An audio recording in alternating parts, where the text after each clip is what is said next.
ಇದು ನಿಜವಾಗಿಯೂ ಆಧುನಿಕ ಭಗೀರಥನ ಸ್ಟೋರಿ. ಈ ಅನ್ನದಾತ ಬರಡು ಭೂಮಿಯಲ್ಲಿ ಮಾಡಿರೋ ಸಾಧನೆ ಎಂಥವರನ್ನು ಹುಬ್ಬೇರಿಸುವಂತೆ ಮಾಡುತ್ತೆ. ಕೃಷಿಯಲ್ಲಿ ಹೈಟೆಕ್ ತಂತ್ರಜ್ಞಾನಗಳನ್ನು ಅಳವಡಿಸಿಕೊಳ್ಳುವ ಮೂಲಕ ಅದನ್ನೊಂದು ಉದ್ಯಮವನ್ನಾಗಿ ಮಾಡಿಕೊಂಡು ಭೇಷ್ ಅನ್ನಿಸಿಕೊಂಡಿದ್ದಾರೆ ಈ ಭೂಮಿ ಪುತ್ರ. ನೋಡೋಕೆ ಸಿಂಪಲ್ ಆಗಿ ಕಾಣೋ ಈ ವ್ಯಕ್ತಿಯ ಯೋಚನೆ ಆಲೋಚನೆ ಮಾತ್ರ ಬೇರೆಯವರಿಗಿಂತ ವಿಭಿನ್ನ. ಬಸವನಾಡಿನ ಈ ಕಾಯಕ ಯೋಗಿ ಮೂಲತಃ ಉದ್ಯಮಿ. ಇಂದು ಕೃಷಿಯನ್ನು ಸಹ ಒಂದು ಉದ್ಯಮ ಎಂದು ಸಾಬೀತುಪಡಿಸುವ ಮೂಲಕ ಮನೆ ಮಾತಾಗಿದ್ದಾರೆ. ತಾವು ಕಲಿತ ವಿದ್ಯೆ, ಆರಂಭಿಸಿದ ಉದ್ಯಮದಿಂದಲೇ ಸ್ಫೂರ್ತಿ ಪಡೆದು ಕೃಷಿಯನ್ನು ಒಂದು ಉದ್ಯಮವಾಗಿ ಹೇಗೆ ಮುನ್ನಡೆಸಬಹುದು ಅನ್ನೋದಕ್ಕೆ ಪ್ರತ್ಯಕ್ಷ ಸಾಕ್ಷಿಯಾಗಿದ್ದಾರೆ.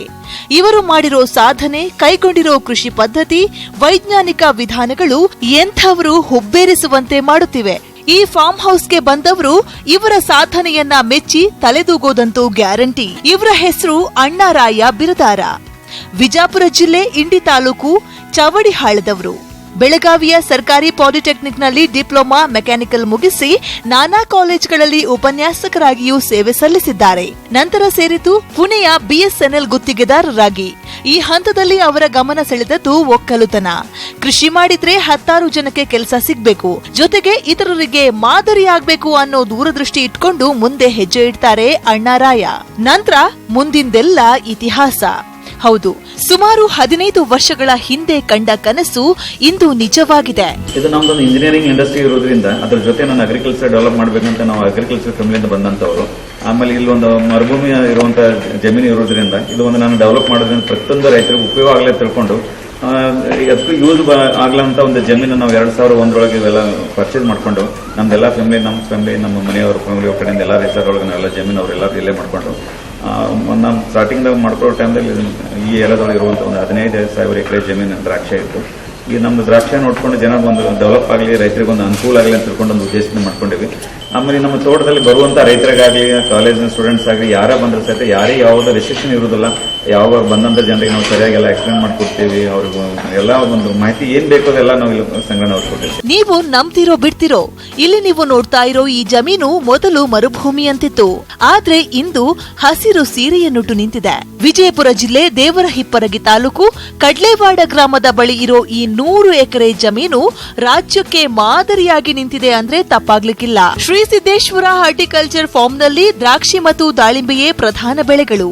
40 ಎಕರೆಯಲ್ಲಿ ದಾಳಿಂಬೆ ಇದ್ರೆ 35 ಎಕರೆ ಕ್ಷೇತ್ರದಲ್ಲಿ ದ್ರಾಕ್ಷಿ ಬೆಳೆ ಹರಡಿಕೊಂಡಿದೆ.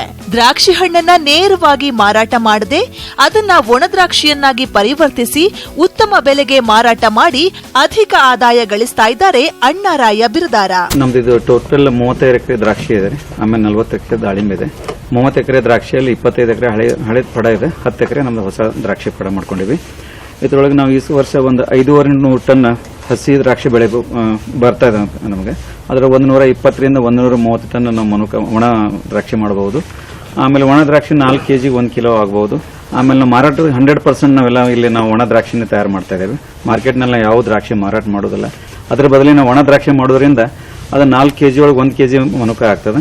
ಅದಕ್ಕೆ ಹೆಚ್ಚು ಕಮ್ಮಿ ನಾವು 150 ರಿಂದ 200 ರೂಪಾಯಿವರೆಗೆ ನಾವು ಅದರ ನಿರೀಕ್ಷೆ ಇಟ್ಕೊಂಡಿವಿ. ಅದರ ಸಲುವಾಗಿ ಯಾವಾಗಲೂ ನಾವು ಒಣ ದ್ರಾಕ್ಷಿ ಮಾಡೋದು ಲಾಭಕರ ಅಂತ ತಿಳ್ಕೊಂಡು ಯಾವುದೂ ದ್ರಾಕ್ಷಿಯನ್ನು ನಾವು ಮಾರಾಟ ಮಾಡೋದಿಲ್ಲ, ಹಸಿ ದ್ರಾಕ್ಷಿಯನ್ನು. ಆಮೇಲೆ ಇನ್ಫ್ರಾಸ್ಟ್ರಕ್ಚರ್ ಮಾಡ್ಬೇಕಂದ್ರೆ ನಾವು ಇದು 200 ಫೂಟಿಂದ ಡಬಲ್ ಸೆಡ್ ಇದೆ. ಇದು ಹೆಚ್ಚು ಕಮ್ಮಿ ಒಂದು 6 ಲಕ್ಷ ರೂಪಾಯಿ ಒಂದು ಸೆಡ್ ಆಗ್ತದೆ. ಒಂದು ಸೆಡ್ದೊಳಗೆ ಹೆಚ್ಚು ಕಮ್ಮಿ ನಮ್ದು ಒಂದು 15 ಟನ್ ಮನುಕ ಆಗುವಷ್ಟು ಇದ್ರೊಳಗೆ ಕೆಪಾಸಿಟಿ ಇದೆ. ಅಂದ್ರೆ 60 ಟನ್ ನಾವು ಇದ್ರಾಗ ಹಾಕ್ತೇವೆ. ಆಮೇಲೆ ಒಂದು 15 ಟನ್ ಮನುಕ ಮಾಡ್ಕೊಳ್ತೀವಿ. ಅಲ್ಲಿ ನಾವು 2 ಟೈಪ್ ನಾವು ಮಾರಾಟ ಮಾಡ್ತೀವಿ. ಒಂದಂತೂ ಅಲ್ಲಿ ನಾವು ಸಾಂಗ್ಲಿ ಮಾರ್ಕೆಟ್ ಆಗಲಿ, ತಾಸ್ಗಾಂವ್ ಮಾರ್ಕೆಟ್ ಆಗಲಿ, ಪಂಡಾಪುರ ಮಾರ್ಕೆಟ್ನಲ್ಲಿ ನಾವು ಮಾರ್ಕೆಟ್ನಲ್ಲಿ ಆಕ್ಷನ್ದಾಗ ಒಂದು ಬಾಕ್ಸ್ ಇಟ್ಟಿರ್ತೀವಿ. ಅದರಲ್ಲಿ ರೇಟ್ ಚೆನ್ನಾಗಿದ್ರೆ ನಾವು ಅವ್ರಿಗೆ ಸೇಲ್ ಮಾಡ್ತೀವಿ.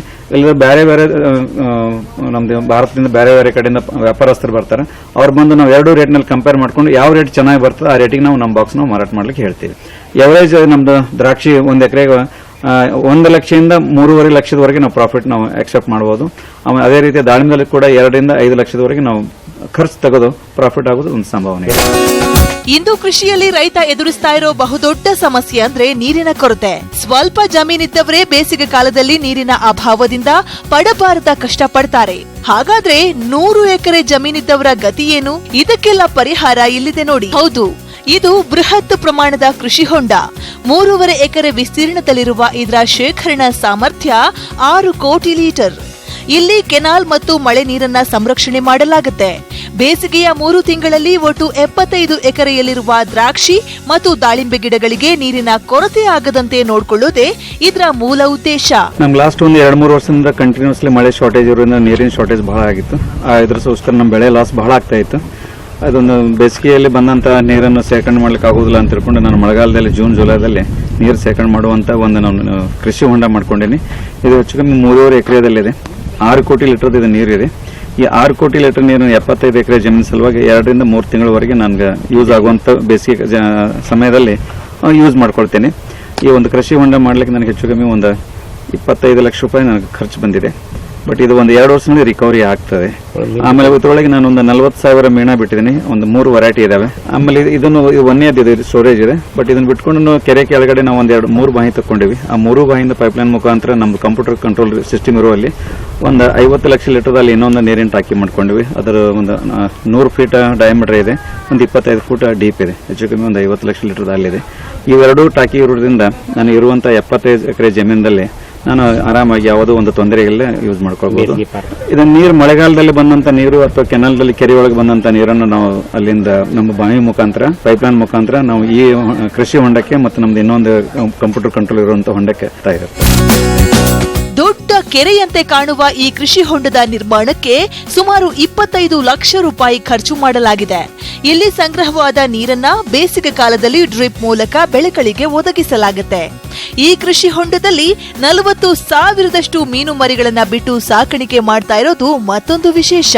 ಒಂದು ಕಡೆ ಆದ್ರೆ ಇರೋ ನೀರನ್ನ ಸಮರ್ಪಕವಾಗಿ ಬಳಸಿಕೊಳ್ಳುವುದು ರೈತರ ಮುಂದಿರುವ ಸವಾಲು. ಕೂಲಿ ಕಾರ್ಮಿಕರ ಕೊರತೆಯೂ ಎದ್ದು ಕಾಣ್ತಾ ಇರೋ ಇಂದಿನ ದಿನಗಳಲ್ಲಿ ಆಧುನಿಕ ತಂತ್ರಜ್ಞಾನಗಳ ಮೂಲಕ ಅದನ್ನ ನಿಭಾಯಿಸುವಲ್ಲಿ ಯಶಸ್ವಿಯಾಗಿದ್ದಾರೆ ಅಣ್ಣಾರಾಯ ಬಿರಾದಾರ್. ಕೃಷಿಯಲ್ಲಿ ನೀರನ್ನ ಬಿಟ್ರೆ ರೈತ ಎದುರಿಸ್ತಾ ಇರೋ ಮತ್ತೊಂದು ಸಮಸ್ಯೆ ಕೂಲಿ ಕಾರ್ಮಿಕರ ಅಭಾವ. ಅದರಲ್ಲೂ ದೊಡ್ಡ ಹಿಡುವಳಿದಾರರ ಪಾಡು ಹೇಳತಿರದು. ಇದಕ್ಕಿರುವ ಒಂದೇ ಉಪಾಯ ಅಂದ್ರೆ ಯಂತ್ರೋಪಕರಣಗಳ ಬಳಕೆ. ಇಲ್ಲಿ ಅಣ್ಣಾರಾಯ ಬಿರಾದಾರ ಆಧುನಿಕ ಇಸ್ರೇಲ್ ತಂತ್ರಜ್ಞಾನಕ್ಕೆ ಮೊರೆ ಹೋಗಿದ್ದಾರೆ. ಇಲ್ಲಿನ ಸಿಂಹಪಾಲು ಕೆಲಸಗಳು ಮಷಿನ್ನಿಂದ ನಡೆಯುತ್ತವೆ. ನೀರು ನಿರ್ವಹಣೆಯಂತೂ ಸ್ವಯಂ ಚಾಲಿತವಾಗಿದ್ದು ಕಂಪ್ಯೂಟರ್ ಮೇಲೆಯೇ ನಡೆಯುತ್ತದೆ. ಪ್ರತಿ ಗಿಡಕ್ಕೆ ಅಥವಾ ಪ್ರತಿ ಪ್ಲಾಟ್ಗೆ ಬೇಕಾದ ಗೊಬ್ಬರ ಮತ್ತು ನೀರನ್ನ ಈ ಆಧುನಿಕ ಯಂತ್ರವೇ ಪೂರೈಸುತ್ತದೆ. ಇದನ್ನ ಆಪರೇಟ್ ಮಾಡೋಕೆ ಒಬ್ಬ ಕೂಲಿ ಕಾರ್ಮಿಕ ಇದ್ರೆ ಸಾಕು. ಕೆಲವು ಬಾರಿ ಮೊಬೈಲ್ ಮೂಲಕವೇ ಎಲ್ಲವನ್ನ ಕಂಟ್ರೋಲ್ ಮಾಡ್ತಾರೆ ರೈತರು. ಈ ಆಧುನಿಕ ತಂತ್ರಜ್ಞಾನದ ಅಳವಡಿಕೆಯಿಂದ ನೀರು ಪೋಲಾಗೋದಿಲ್ಲ.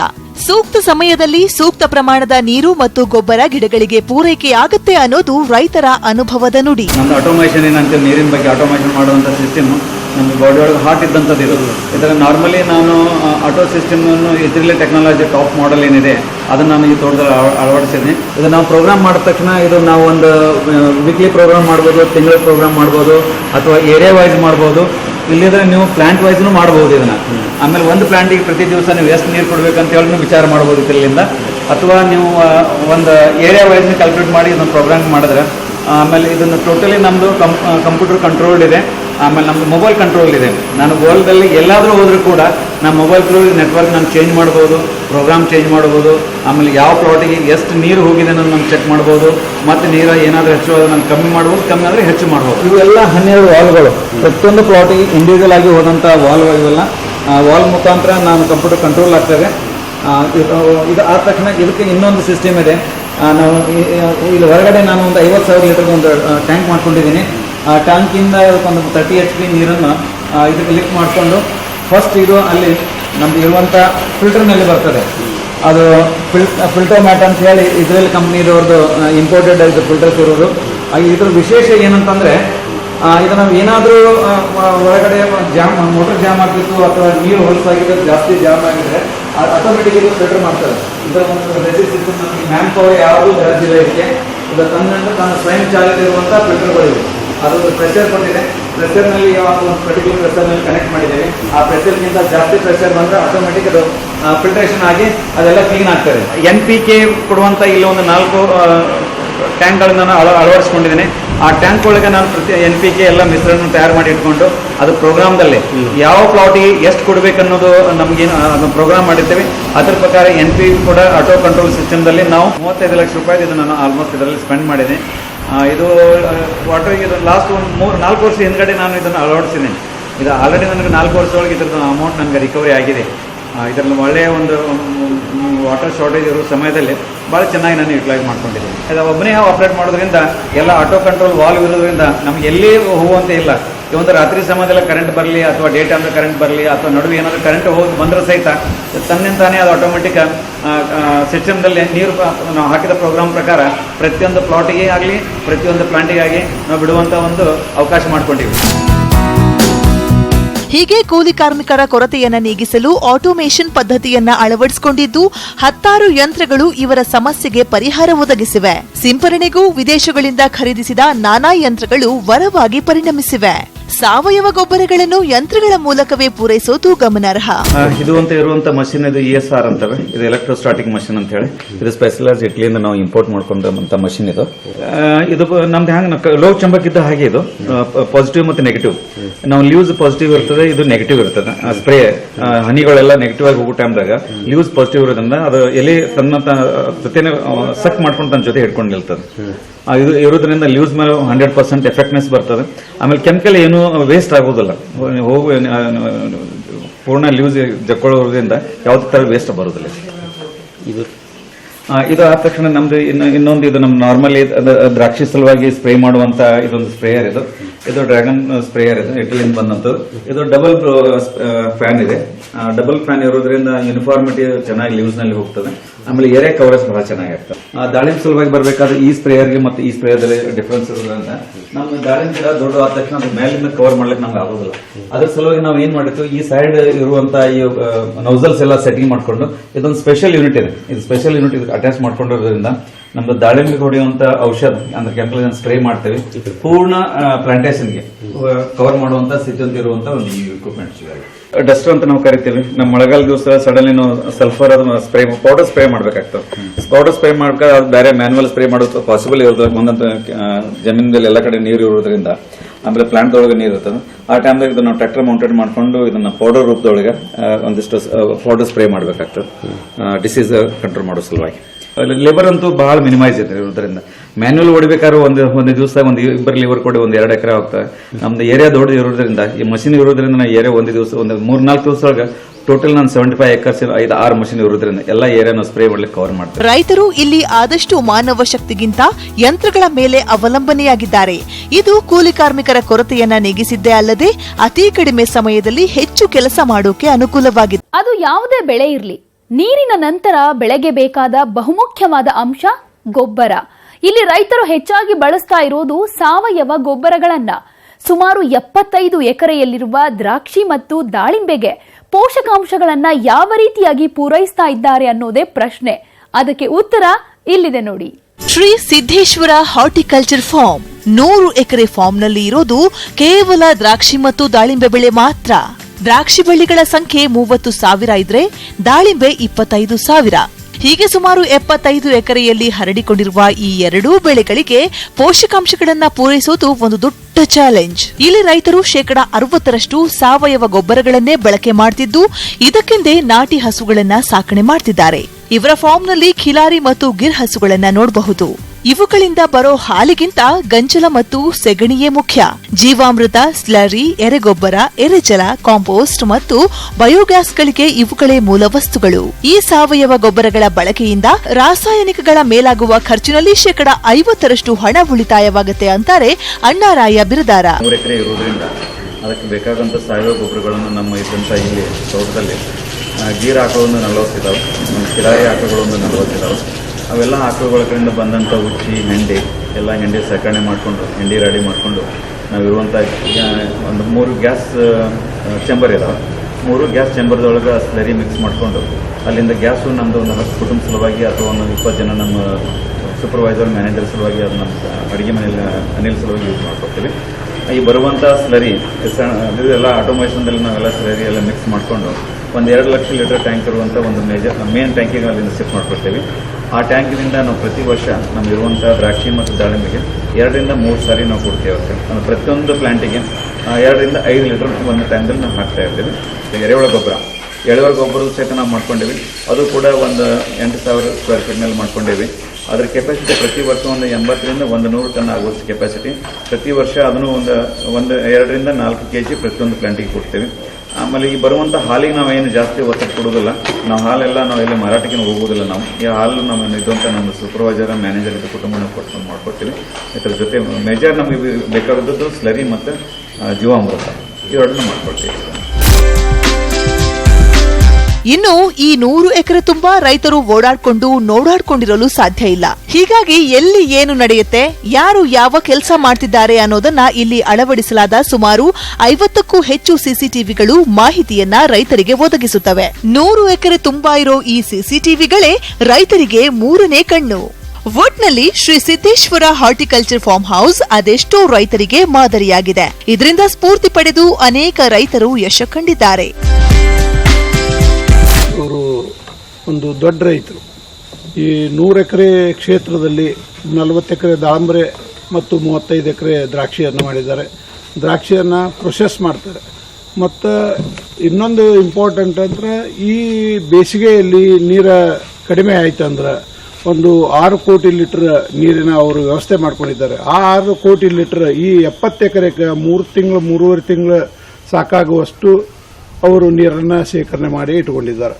ಈ ಜೂನ್ ಜುಲೈ ತಿಂಗಳಲ್ಲಿ ಆ ನೀರನ್ನು ಸಂಗ್ರಹ ಮಾಡಿ ಇಟ್ಕೊಂಡು ಅವರು ಮಾರ್ಚ್ ಏಪ್ರಿಲ್ ಮೇ ತಿಂಗಳಲ್ಲಿ ಅದನ್ನ ಯುಟಿಲೈಸ್ ಮಾಡ್ಕೋತಾರೆ. ಅದು ಒಂದು ಎಲ್ಲ ರೈತರಿಗೆ ಮಾದರಿ ಅಂತೇಳಿ ಹೇಳ್ಬೋದು. 2002 ಅಥವಾ 2003 ನಾವು ಇಲ್ಲಿ ಈ ಪ್ರಾಜೆಕ್ಟ್ ಪ್ರಾರಂಭ ಆದಾಗ ಮರುಭೂಮಿ ತರ ಇದ್ದಂತ ಈ ಭೂಮಿಯನ್ನು ತಮ್ಮ ಭಗೀರಥ ಪ್ರಯತ್ನದಿಂದ ಎಲ್ಲ ನೀರು ತೊಗೊಂಡ್ಬಂದು ಹೀಗೆಲ್ಲ ಮಾಡ್ಲಿಕ್ಕೆ ಸಾಧ್ಯ ಅದ ಅನ್ನುವಂತ ಒಂದು ಕೆಲಸವನ್ನು ಈ ರೈತಾಪಿ ಸಮುದಾಯಕ್ಕೆ ಮಾಡಿ ತೋರಿಸಿದ್ದಾರೆ. ಅದಕ್ಕೆ ಬಹಳ ಹೆಮ್ಮೆಯಿಂದ ಅವರಿಗೆ ತುಂಬ ಹೃದಯ ಧನ್ಯವಾದಗಳು. ಹಾಗೆ ನೋಡೋದಾದ್ರೆ ಇದು ಸಾಧಾರಣ ಸಾಧನೆಯಲ್ಲ. ಇಂಥವ್ರು ಲಕ್ಷಕ್ಕೊಬ್ಬರು ಸಿಗೋದು ಕೂಡ ಕಷ್ಟ. ದೊಡ್ಡ ಹಿಡುವಳಿದಾರರು ಹಣ ಇರುತ್ತೆ ಏನ್ ಬೇಕಾದ್ರೂ ಮಾಡ್ತಾರೆ ಅನ್ಬಹುದು. ಆದ್ರೆ ಇಲ್ಲಿ ಗಮನಿಸಬೇಕಾದ ಅಂಶ ಅಂದ್ರೆ ಅದು ನಿರ್ವಹಣೆ, ಕೂಲಿ ಕಾರ್ಮಿಕರ ಕೊರತೆ, ನೀರಿನ ಅಭಾವಕ್ಕೆ ಕಂಡುಕೊಂಡ ವಿಧಾನ, ಅವರ ಮಾರ್ಕೆಟ್ ಚಾಣಕ್ಷತೆ ಎಂಥವರನ್ನು ಮಂತ್ರಮುಗ್ಧರನ್ನಾಗಿಸುತ್ತೆ. ಒಟ್ಟಾರೆ ಬರವೇ ಹೊದ್ದು ಮಲಗಿರುವಂತಹ ಪ್ರಸ್ತುತ ಸಮಯದಲ್ಲಿ ಮರುಭೂಮಿಯಂತಹ ಪ್ರದೇಶವನ್ನ ಹಸಿರಾಗಿಸಿ ಅದೆಷ್ಟು ಸ್ಥಳೀಯರಿಗೆ ಉದ್ಯೋಗ ಕಲ್ಪಿಸಿ ಕೃಷಿಯನ್ನು ಉದ್ಯಮವಾಗಿ ಬದಲಿಸಿ ಸಾವಿರಾರು ರೈತರಿಗೆ ಪ್ರೇರಣೆಯಾಗಿದ್ದಾರೆ ಅಣ್ಣಾರಾಯ ಬಿರಾದಾರ.